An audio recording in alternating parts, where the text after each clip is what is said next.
could hear a crisp sound. As I began to regain consciousness in the darkness, a corner of my mind was thinking in a daze. It might have been a dream.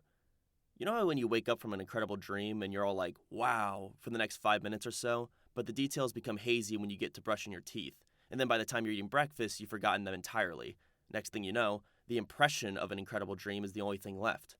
I've experienced that a number of times.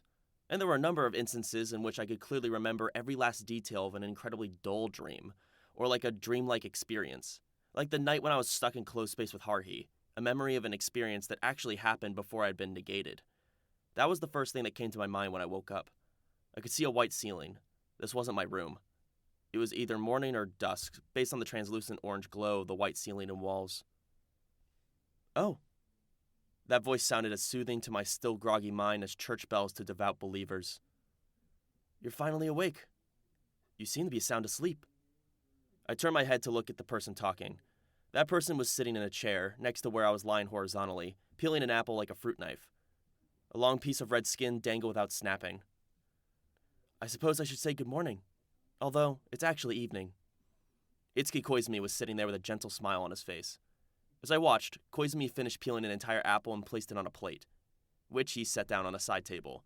Then he drew a second apple from a paper bag before smiling at me. It's a good thing you woke up. I was at my wit's end, to be honest.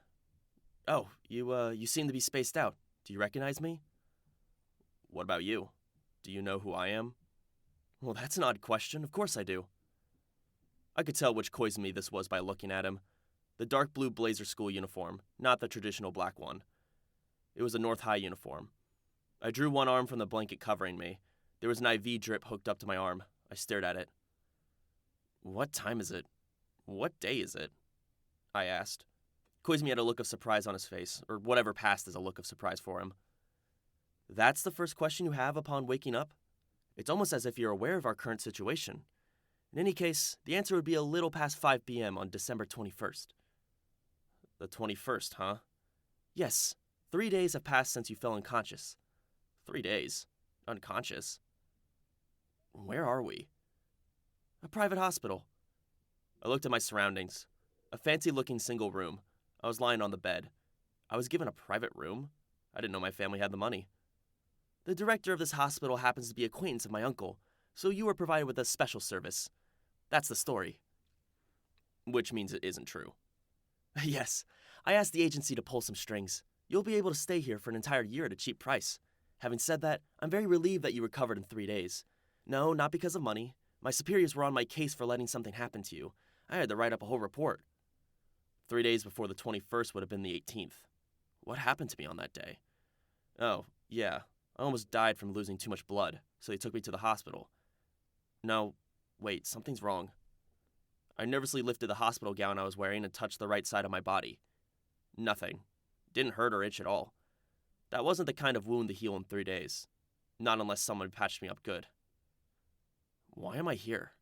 You said I was unconscious? So you don't remember? I suppose that's to be expected. You hit your head pretty hard. I put my hand on my head. I could only feel hair. No bandages or a hospital mesh hat. That's right. Oddly enough, there wasn't any external site of injury. No internal bleeding either. And no sign of anything wrong with your brain functions. The doctor couldn't determine what was wrong with you. Koizumi continued. However, we all saw you fall down the stairs. That was a dreadful sight. To be honest, it was terrifying to watch. We weren't sure if you'd ever wake up again after hearing you hit the floor so hard. Would you like me to tell you how it happened? Sure. Apparently, I'd been going down the stairs in the clubhouse when I either slipped or missed a step. Then I tumbled head first with the back of my head hitting the floor with a loud wham, and then I stopped moving. That was what happened, according to Koizumi's explanation. It was horrible. We had to call an ambulance and accompany your limp body to the hospital. I'd never seen Suzumiya look so pale before. Oh, Nagato was the one who called for the ambulance. Her ability to keep a cool head may have saved your life. And how did Asahina react? Koizumi shrugged. The way you would expect her to react. She was in tears as she clung to your body and cried out your name. What time on the 18th did it happen? Which floor was I on? I fired off questions in rapid succession. The 18th would be my first day after the world had changed and left me running around in a panic. You don't remember? It was a little after noon. The 5 of us had just finished an SOS Brigade meeting and were about to go shopping. Shopping? You've lost your memory of that as well? I assume you aren't pretending that you just can't remember. Just talk. Koizumi's lips curved into a smile. The topic of the meeting that day was, let's see. There will be a party for the children of Suzumiya's neighborhood on the 25th, Christmas Day, and the SOS Brigade is supposed to make a guest appearance. A way to put Asahina's Santa outfit to good use, I believe. A heartwarming event where she plays Santa and hands out presents to the children. Suzumiya set everything up. Deciding everything on her own, just as always. However, it wouldn't be very realistic if Santa showed up alone, so Suzumiya came up with the idea that Asahina's riding on somebody in a reindeer costume. We drew lots to determine who would play that role. Well, are you starting to remember now? Can't remember a thing. If a guy was able to remember a memory that didn't exist, he'd make a fine swindler. He would need to check into some different type of hospital. But there wasn't any point telling Koizumi this. Well, you ended up being picked. So we needed to put together a reindeer costume and we were heading down the stairs of the clubhouse on the way to buy materials when you fell. Sounds dumb. That drew a frown from Koizumi. You were walking at the back of the group. That's why nobody saw what happened. You just came tumbling down. Koizumi said as he dropped the apple from his right hand before catching it in his left. And flew right past us. However, Koizumi returned to peeling the apple. After we raced over to your still body, Suzumiya said that she caught someone at the top of the stairs. That she caught a skirt flutter for a moment before it disappeared beyond the corner of the landing. I was curious, so I asked around, but we were the only ones in the clubhouse at the time, and Nagato also shook her head. A phantom girl. We were waiting for you to tell us if you were pushed off or not. Don't remember. That would be the best response. Just an accident. An unfortunate accident that was brought by my carelessness. I'll go with that. So are you the only one that's come to visit? What about Haruhi would have been the next words out of my mouth, but I stopped myself. However, Koizumi still chuckled. You keep glancing around. You looking for someone in particular? There's no need to worry. We've been taking turns watching over you so there would be someone around when you woke up. Asahina should be taking her shift soon. Koizumi gave me a funny look. The look you give a friend who completely fell for an April Fool's joke while laughing on the inside. What was that look for? No, I was just feeling a bit jealous. Or envious, I guess. It's kind of odd for you to feel that way, considering my circumstances. The brigade members have been rotating shifts, but it's apparently part of the brigade chief's job to worry about the health of our subordinates.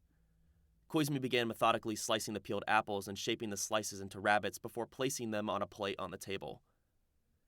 Suzumiya has been here the entire time. The entire 3 days. I looked in the direction he was pointing, the side of the bed opposite Koizumi, on the floor. There she was. Haruhi was sleeping snugly in a sleeping bag with her mouth in an upside-down V. We were very worried, both she and I. He was laying on thick with a mournful tone.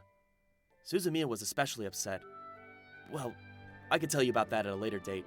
In any case, you have something else to do first, right? Everyone likes to boss me around. Big Asahina, Koizumi, but I'm not going to say anything about that. I didn't care whom's extra peeled apples were for.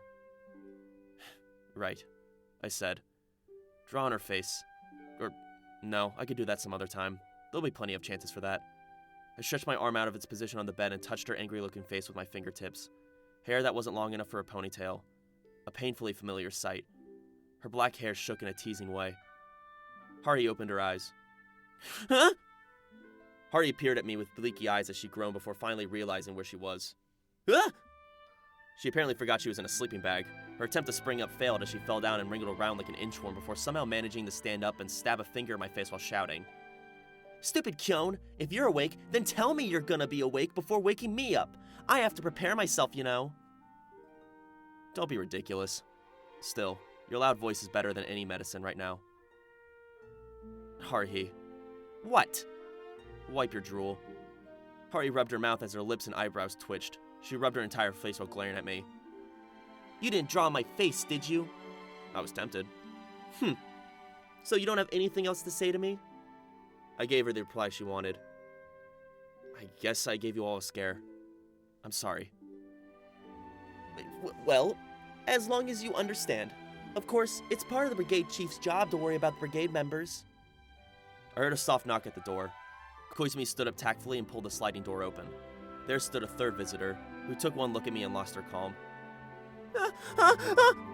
The short and lovely North High upperclassman, a miraculous fusion of soft hair and doll face, stood in the entrance carrying a vase. Yo, Asahina. Hi there. I wasn't exactly sure how long it'd been since we last met. Tears began to trickle down Asahina's face. Thank God! Really, I'm so glad! I would have loved for her to throw herself into my arms again, and Asahina seemed ready to just do that, but she had forgotten to set the vase down, so she just stood there and cried.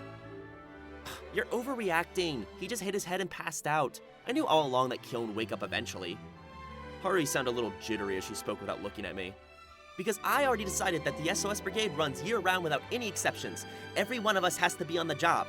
A hard knock to the head or a coma won't be an acceptable excuse. Understand? Kyon, going AWOL for 3 days comes with a heavy price. You'll get a penalty, plus interest. Koizumi was smiling pleasantly as Asahina continued to range large teardrops onto the floor and Haruhi looked away from me in a huff.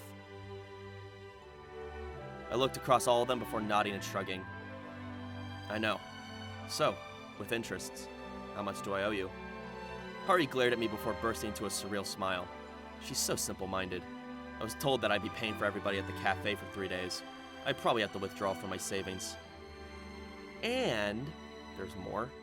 Yep, you have to pay separately for the emotional stress you caused everyone. That's right, Kyon. At the Christmas party, you have to wear the reindeer costume and perform something for us. You have to keep going until you've managed to thoroughly entertain every one of us. I'll kick you into another dimension if it's boring, and you'll have to perform for the children, too.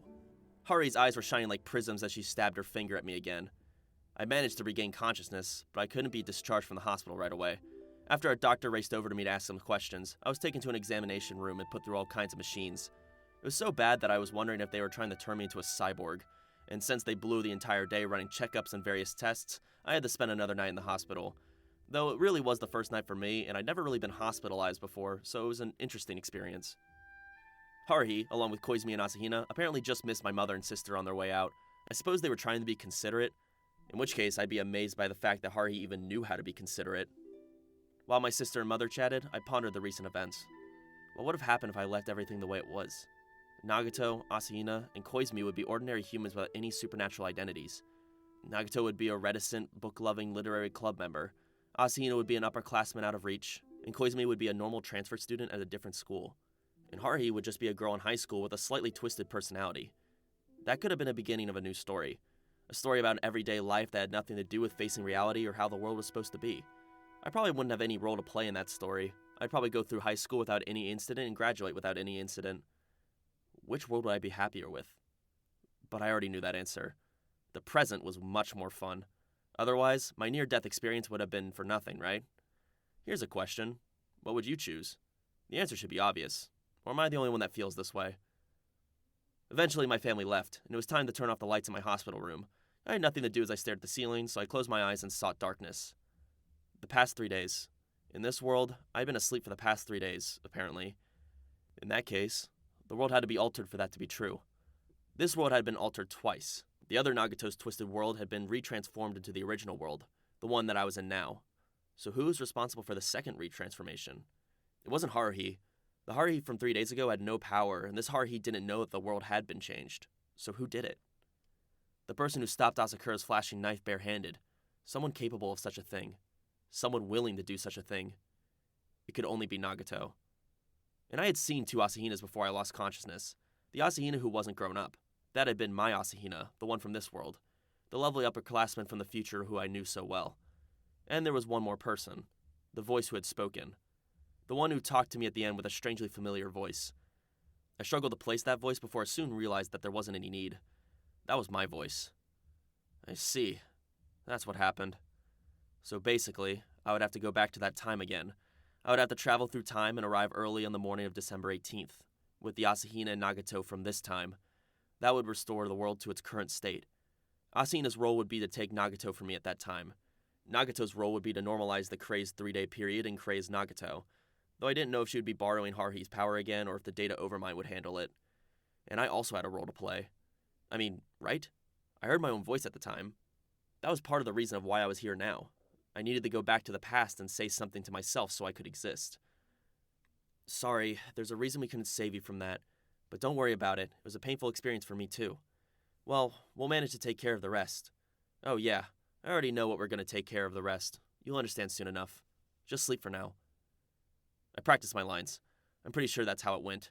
Not sure if I got every word right, but it was probably close enough. It would be my job to use the injector in place of the me who had been felled by an assassin's dagger. I could also understand why nobody had saved me from the psycho Asakura. Judging from my voice, I hadn't raced over to myself because I'd been hiding somewhere nearby. I, along with Asahina and Nagato, had been waiting for the right time to show ourselves. We didn't want to be too early or too late. I had to be stabbed by Asakura. Because of the other me there was at that time, it had to be something that already happened in his past. Or, as Asahina would put it, established information. It was getting late at night, but I still didn't feel like going to sleep. I was waiting. Waiting for what? That should be obvious. There was one more person who was supposed to show up but didn't. Someone who had a guaranteed lock to come. I lay down on the bed and stared at the ceiling. My patient wasn't rewarded until the dead of night, long past visiting hours.